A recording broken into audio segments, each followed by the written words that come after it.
Hello everyone, and welcome to the Support Vector Machines with Python lecture. In this lecture, we're going to use scikit-learn in Python to implement support vector machines on some built-in breast cancer data. Let's go ahead and jump to the Jupyter Notebook to get started. Okay, here I am at the Jupyter Notebook, and I'm going to go ahead and start by importing the libraries we're going to be using. I'll import my data libraries, which is pandas as PD and numpy as NP. And then my visualization libraries, matplotlib.pyplot as PLT, and Seaborn as SNS. And since I'm using the Jupyter Notebook, I'm also going to go ahead and say matplotlib inline and run those cells. Alright, now that everything is loaded, let's go ahead and grab the data. We're going to use the built-in breast cancer dataset from scikit-learn. This is the same dataset used in the principal component analysis lectures.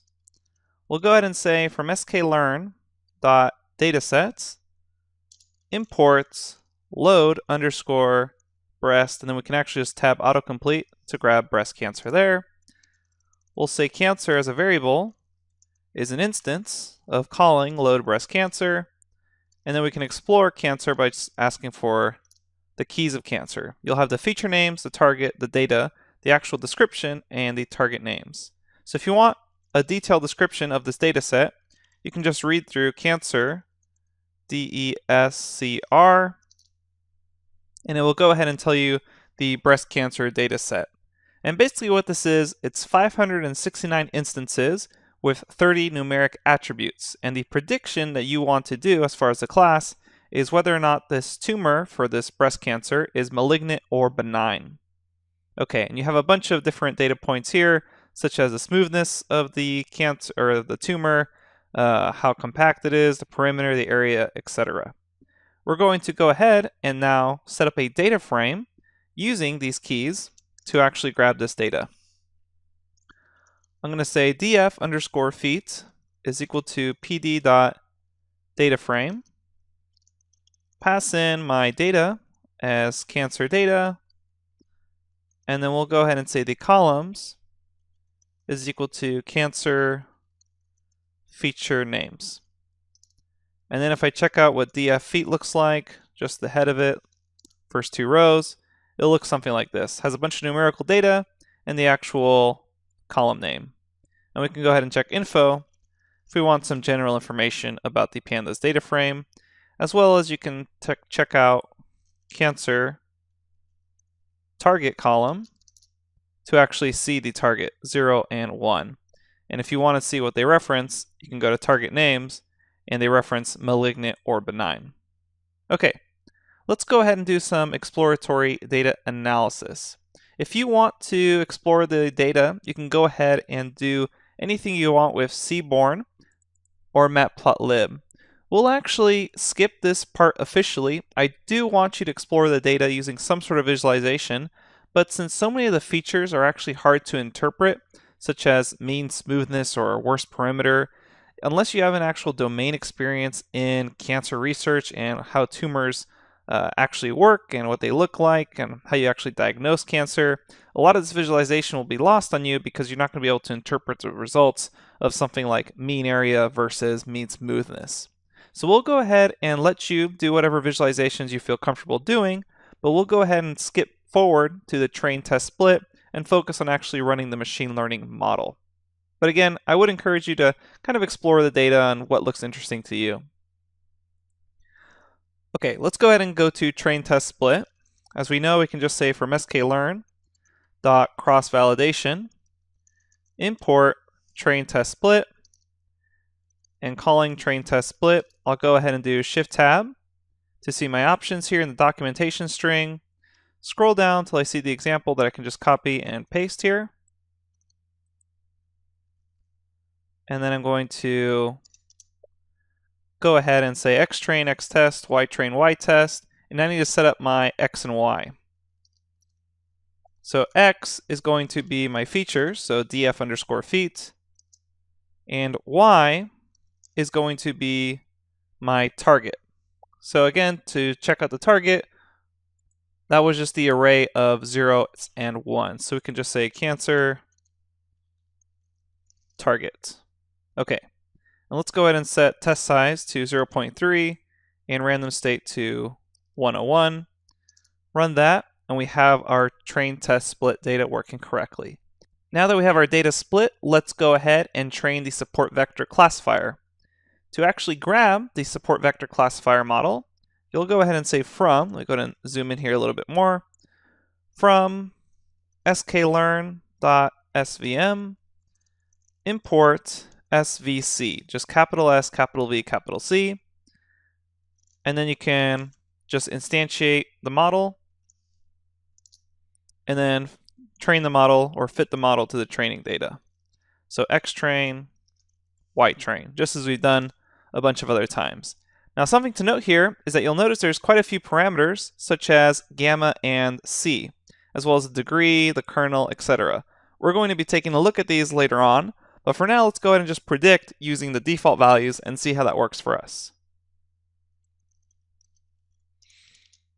I'll say predictions is equal to model.predict off my test data, and I'm going to import from sklearn.metrics, import the classification report and the confusion matrix.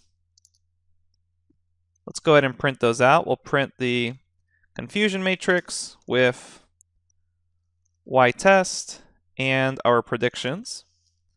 Then we will print a new line, and we'll go ahead and then print the classification report, again with ytest and the predictions. Okay, when we run this, we see something really interesting occur. Basically, what happened is this model of the default values predicted that no tumors were in the 0 class, and you'll actually get a warning here. Scikit-learn will warn you that precision and f-score are ill-defined and are being set to 0 in labels with no predicted samples. And you see that from the confusion matrix as well. It basically predicted everything belonged to class 1. Now the reason this is happening, that we're classifying everything into a single class, is because our model needs to have its parameters adjusted. And it may also help to actually normalize the data as well when you're passing it into a support vector machine. What we can go ahead and do is search for the best parameters using a grid search. Now a grid search allows you to find the right parameters, such as like what C or gamma values to use. And finding those right parameters is usually a tricky task, but luckily we can be a little lazy and just try a bunch of combinations and see what works best. And this idea of creating a grid of parameters and just trying out all the best possible combinations is called a grid search. And this method is actually common enough that scikit-learn has this functionality built in. And we'll say from sklearn.grid_search import grid search CV. And grid search CV takes in a dictionary that describes the parameters that should be tried and a model to train. The grid of parameters is defined as a dictionary where the keys are the parameters and the values is basically a list of settings to be tested. Let me go ahead and show you what I mean by that. I'll make a variable called param_grid, and it's going to be a dictionary. And this is going to be a dictionary where the keys are the actual parameters that go into the model you're using. In this case, we're using a support vector machine as our model, SVC, and we can see the various parameters that are available to us here. You can go ahead and do the reading in Introduction to Statistical Learning if you want to figure out or find out more about the mathematics behind the C and gamma values, as well as the kernels to choose from. But as an overall generalization, what you can say is that C controls the cost of misclassification on the training data. A large C value gives you low bias and high variance. Low bias because you penalize the cost of misclassification a lot with a larger C value. With a smaller C value, you're not going to penalize that cost as much, so it gives you a higher bias and a lower variance. So that has to do with that bias variance trade-off. Now the gamma parameter has to do with the free parameter of the Gaussian radial basis function. And that's what this kernel is, the radial basis function. It's the default kernel, and it's probably the best one to use usually by default, which is why it's a default in scikit-learn. but this gamma parameter is that free parameter in that radial basis function. And not to go too mathematical, but basically a small gamma means a Gaussian with a large variance. And technically speaking, a large gamma value is going to lead to a high bias and low variance in the model, or vice versa. So if the gamma is large, then variance is small, implying that support vector does not have a widespread influence. Again, I would recommend you go ahead and do the reading in Introduction to Statistical Learning if you're interested in the actual mathematics behind support vector machines. If you're interested in more practical use case, you can just think of these C and gamma values as parameters that you can adjust with a grid search. So let's go ahead and jump back to show you how you can create a param grid in order to let scikit-learn choose the best values for you. We'll go ahead and call C as one of the parameters we want to test, and I'm going to test out quite a range. I'll say from 0.1, 1, 10, 100, and then 1000. And then let's go ahead and test gamma.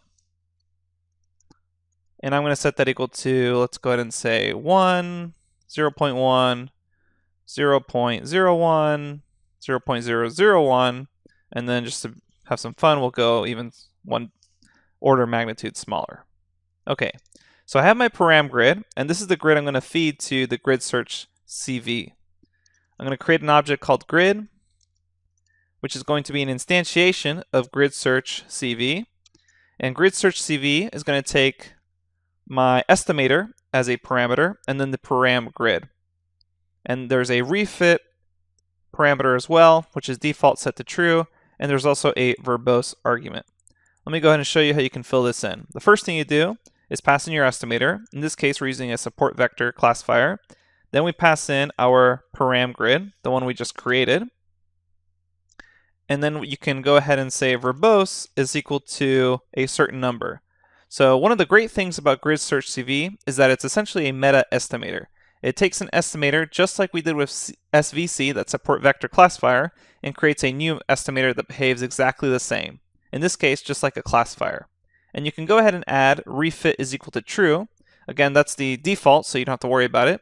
And you can choose verbose to be whatever number you want. The higher the number, the more verbose. And verbose just means the text output of the description of the process.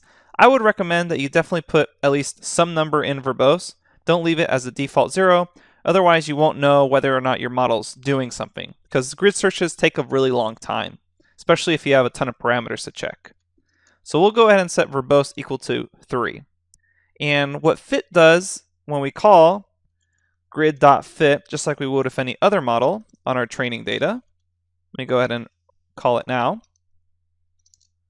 And you can see that this, since it's verbose, it's actually outputting these values for me. And what fit does, like I mentioned, is a bit more involved than usual. First, it's going to run the same loop with cross-validation to find the best parameter combination. Once it has the best combination, it runs fit again on all data passed to that fit without cross-validation to build a single new model using the best parameter setting. And you can actually grab the best parameter setting straight off of this grid object. You can go ahead and say grid and call best underscore params underscore, and it will return the combination of parameters that had the best cross-validation score. And you can actually also grab, if you wanted to, the best estimator and best score. Okay. And we can actually rerun our predictions on this grid object just like you would with a normal model. So we'll go ahead and say grid underscore predictions is equal to grid.predict off of xtest. And then I'm going to do the exact same thing I did earlier with my confusion matrix, pass in my test value, and now I'm going to pass in my grid predictions. I'll print a new line, print a new line, and then print my classification report. Again with y-test and grid predictions. And looks like I spelled something wrong here. Y-test, yep. Let me fix that. There we go. Okay, so notice now our model is performing much, much better. In fact, it's actually performing very well. It's at around 95%, which is pretty great given the kind of model we're using. And if we go back to what we had earlier, was just pretty much horrible. It just guessed everything was in class 1. Okay, so hopefully you can now see the true power of using a grid search, and a support vector machine is definitely one of those models where you're going to have to do a grid search. There's no real way to have an intuition as far as what is a good gamma value and what is a good C value. What you should be aware of, though, is grid searches can take a really long time, especially if you have a large data set and if you're doing a bunch of parameters. This sort of param grid for a grid search will take a long time. So what you're going to usually want to do in real life is set everything up, make sure your data is clean, go ahead and do a grid search on a very small set of grids, just 1 or 2. Make sure that works correctly, and then once it does, you'll set your full param grid with as many default values as you want in your list as far as parameters. You'll run your grid search, and then you'll go do something else. Either you'll break for lunch, take a coffee, go do some other work, etc., while grid search is actually running. Since we're dealing with pretty simple values and this data set is not enormous, grid search actually ran pretty smoothly. And it'll depend on how fast your computer is as far as how long grid search will take to fully run. Let me go ahead and do a quick review of everything we just went over before we head off to the project. We went ahead and did our imports. We used scikit-learn's built-in breast cancer dataset. We loaded the breast cancer dataset, put it into a data frame. Then we set exploratory data analysis to you. You go ahead and visualize anything you wanted to visualize.